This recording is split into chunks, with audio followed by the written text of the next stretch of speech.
국내 5대 그룹의 해외 공장 이전이 가속화되고 있습니다. 현대차 그룹은 해외 생산 비중이 61%에 육박하고 있는 실정이고, 삼성전자 역시 절반이 넘어선 걸로 알려져 있습니다.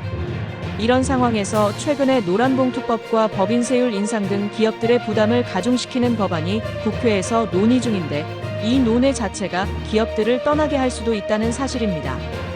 왜 기업들이 이렇게 해외로 생산시설을 옮기는 걸까요? 관련하여 김지민 기자가 살펴봤습니다. 네, 오늘 저희가 함께 살펴볼 자료는요. 국내 주요 대기업들의 생산기지, 그러니까 공장을 해외로 옮기는 현황에 대한 여러 보고서와 기사들입니다. 네. 특히 삼성, 현대차, SK, LG, 롯데 이 5대 그룹을 중심으로요. 왜 기업들이 점점 해외로 나가는지 그 배경과 의미를 좀 깊이 있게 들여다보려고 합니다. 네. 보내주신 자료들을 쭉 보니까요. 이게 단순히 뭐 비용 좀 아끼려고 나가는 그런 차원을 넘어선 문제더라고요. 그렇죠. 네. 국내 경영 환경이라든지 또 국제적인 통상 정책 변화, 그리고 뭐 각 기업들의 생존 전략 같은 것들이 아주 복잡하게 얽혀 있는 상황입니다. 이걸 좀 하나하나 풀어보겠습니다. 네, 좋습니다. 그럼 먼저 현황부터 좀 볼까요?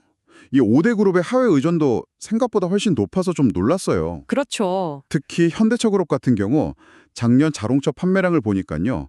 국내 비중이 17%밖에 안 되고 해외 비중이 무려 83%더라고요. 와, 83%요? 네.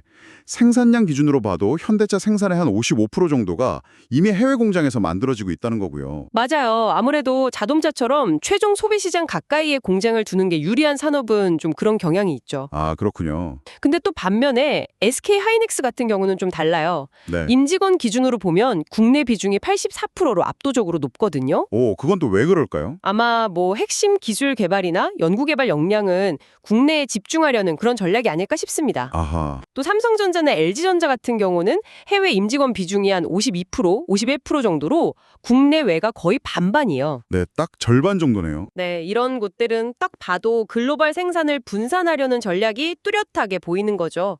롯데케미칼도 해외 임직원이 한 44% 정도 되고요. 해외 법인 수만 봐도 진짜 활발하더라고요. SK가 600곳이 넘고 삼성도 거의 600곳 가까이 되고요. 그렇죠. 그만큼 글로벌 활동이 많다는 증거죠. 그럼 도대체 왜 이렇게 해외 비중이 커지는 걸까요? 일단 국내에서 기업들을 밀어내는 요인, 푸시 요인부터 좀 짚어보죠. 네. 자료들을 보면 역시 비용 문제가 가장 큰 것 같아요.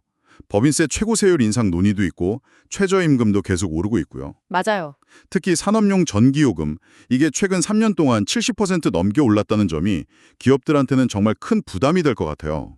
네, 그 전기요금 인상이 정말 뼈아프죠. 제조업체들한테는요. 비용 압박에 더해서 규제 환경의 불확실성 문제도 계속 제기되고 있습니다. 규제라면 어떤 걸까요? 예를 들면 그 중대재해처벌법 있잖아요. 네. 이게 시행되면서 현장 안전사고에 대한 경영진의 형사책임 부담이 커졌고요. 아, 네네. 또 뭐 징벌적 손해배상이라든지 집단소송제 확대 같은 논의들도 기업들 입장에서는 국립투자 매력을 좀 떨어뜨리는 요인이 될 수 있다? 이런 분석입니다. 노동 관련 법규 문제도 빼놓을 수 없죠. 그 노란봉투법이라고 불리는 노조법 개정안, 이걸 둘러싼 시각차가 아주 크더라고요. 네, 맞습니다. 자료를 보면 주한 유럽상회 같은 외국계 기업 단체들은 이 법안 때문에 원청의 사용자 책임 범위가 너무 넓어지고 형사처벌 가능성까지 생기는 거 아니냐, 이런 우려를 하면서 심지어 한국 시장 철수 가능성까지 언급했다고 하더라고요. 중앙일보 보도 내용입니다. 네, 그런 우려의 목소리가 있고요. 반면에 또 다른 시각도 존재합니다. 경향신문 사설 같은 데서는요, 이 법안이 오히려 이미 존재하는 원청과 하청 간의 갈등 구조를 제도 안으로 끌어들여서 노사관계를 더 안정시킬 수 있다, 이렇게 주장하기도 하고요. 그런 긍정적인 측면도 있다는 거군요. 네. 그리고 이게 뭐 국제노동기구 ILO의 권고에도 맞는 글로벌 스탠다드다, 이런 의견도 있습니다. 자료에 나온 양측의 주장을 그대로 전해드리는 겁니다. 네, 알겠습니다. 이런 국내 요인들만 있는 건 아닐 테고 해외에서 기업들을 끌어당기는 풀 요인도 강력하겠죠. 그럼요. 특히 미국 트럼프 행정부의 정책 변화, 이게 아주 큰 변수로 작용하고 있다는 분석이 많아요. 네, 맞습니다. 미국에 공장을 지으라고 거의 압박하는 수준이죠. 그렇죠. 미국 내에서 생산 안 하면 높은 관세를 물리겠다. 특히 반도체 같은 첨단 산업 분야에서 그런 경고를 계속하고 있고요. 네, 게다가 인플레이션 감축법 IRA 같은 대규모 보조금까지 주면서 미국으로 오라고 유인하고 있으니까요. 기업들 입장에서는 솔깃할 수밖에 없죠. 정말 강력한 당근과 채찍이네요. 그렇죠. 트럼프 전 대통령이 직접 나서서 미국에 공장 안 지으면 관세 폭탄 맞을 거다 이런 식으로 얘기했으니까요. 이건 뭐 기업들한테는 심각하게 미국 투자를 고려하게 만드는 압박이죠. 물론 뭐 중소기업들 같은 경우는 베트남 같은 동남아 국가들의 싼 인건비나 임대료, 또 현지 정부의 파격적인 인센티브 같은 것도 여전히 매력적인 요인이 될 수 있겠고요. 네, 그런 요인들도 분명히 작용하고 있습니다.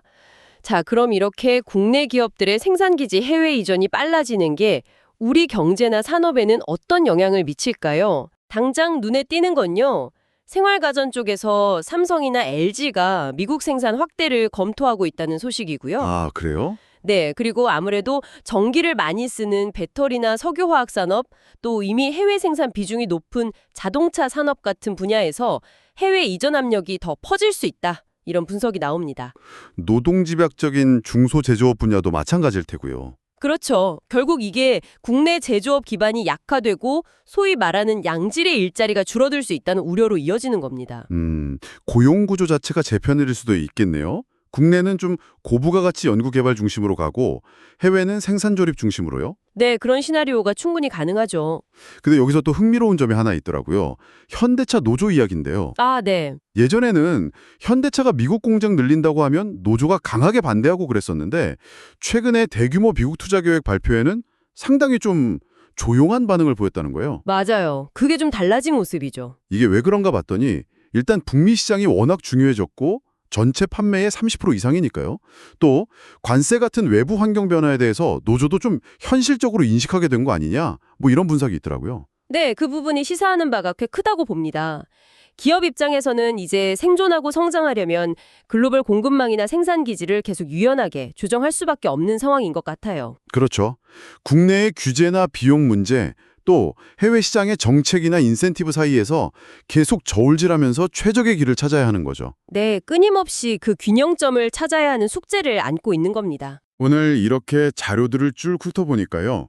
이 국내 대기업들의 해외 생산 이전이라는 게 단순한 비용 문제를 넘어서 정말 국내외의 복잡한 요인들이 다 얽혀서 돌아가는 결과구나 하는 걸 다시 한번 느끼게 되네요. 맞습니다. 삼성이나 현대차 같은 정말 큰 기업들의 이런 전략 변화는 결국 우리 경제 전체, 그리고 어쩌면 지금 듣고 계신 당신의 삶에도 직간접적으로 영향을 미칠 수밖에 없겠고요. 네, 그래서 마지막으로 이런 질문을 한번 던져보면서 마무리하고 싶습니다. 네, 어떤 질문이신가요? 이렇게 생산이나 고용의 무게중심이 계속해서 해외로 이동한다면 우리가 미래에 한국 기업이라고 부르는 것의 의미는 과연 어떻게 변하게 될까요? 아, 정체성에 대한 질문이네요. 네. 그리고 이런 글로벌 생산 네트워크가 재편되는 거대한 흐름 속에서 당신에게는 또 어떤 새로운 기회가 생길지 혹은 어떤 도전에 직면하게 될지 한 번쯤 고민해 볼 필요가 있지 않을까 싶습니다. 대한민국 주요 기업들이 해외 생산 및 고용을 가속화하고 있습니다.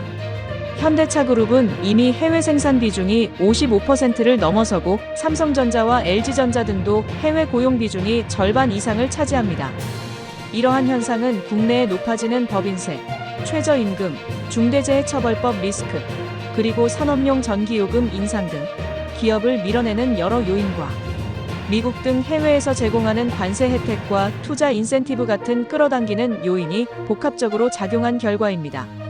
이로 인해 국내에서는 고부가가치 R&D 및 첨단 공정에 고용이 집중되고 해외에서는 대량 제조 및 물류 고용이 늘어나며 산업 공동화에 대한 우려도 제기되고 있습니다. 앞으로도 글로벌 환경 변화에 따른 기업들의 전략 변화를 계속 주목해야 합니다. 여러분은 어떻게 보셨나요? 댓글로 의견을 공유해 주세요.